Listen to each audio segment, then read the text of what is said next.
এবারের Munich security conference নানা কারণে আলোচিত হচ্ছে।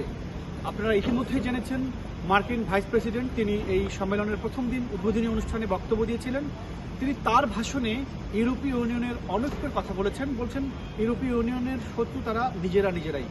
তিনি তার কাছ থেকে আশা করা হয়েছিল রাশিয়া ইউক্রেন যুদ্ধ কিভাবে অবসান হবে সে বিষয়ে তিনি খুব একটা আলোকপাত না করলেও ইউরোপীয় ইউনিয়নের অনৈক্যের কথাগুলো তিনি বারবার তুলে ধরেছেন তার বক্তব্যে। এ নিয়ে কিন্তু নিন্দা জানানো হয়েছে সম্মেলনের ভিতরেই। আলোচনার এক পর্যায়ে তিনি এভাবে যখন ইউরোপীয় ইউনিয়নের গণতন্ত্র নিয়ে কথা বলছেন তখন কিন্তু সমালোচনা করেছেন এখানকার রাজনীতিবিদরা।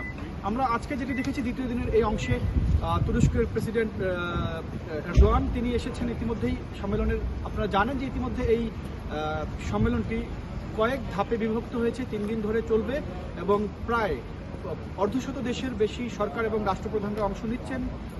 সেই সঙ্গে 110টির মতো বেশি দেশের আন্তর্জাতিক সংস্থার প্রতিনিধিরা অংশ নিয়েছেন।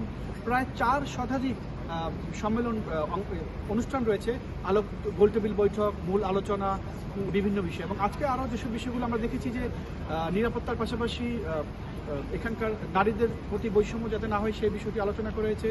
পাশাপাশি কিভাবে এই আগামী দিনগুলোতে শুধুমাত্র এই ইউরোপের আঞ্চলিক নিরাপত্তা না, পুরো বিশ্বের নিরাপত্তা কীভাবে ব্যবস্থা জোরদার করা যায়, বিশেষ করে বেশি প্রভাব পড়ছে আসলে রাশিয়া ইউক্রেন যুদ্ধ, কীভাবে সমাধান করা যায়, এই সম্মেলনে সেই মূল বিষয়টি তুলে ধরার জন্য বক্তারা বক্তব্য রাখছেন।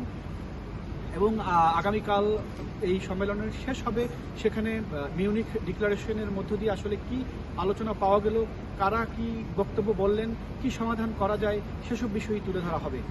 Imran Hossain Suman, ATN news, Munich, Germany.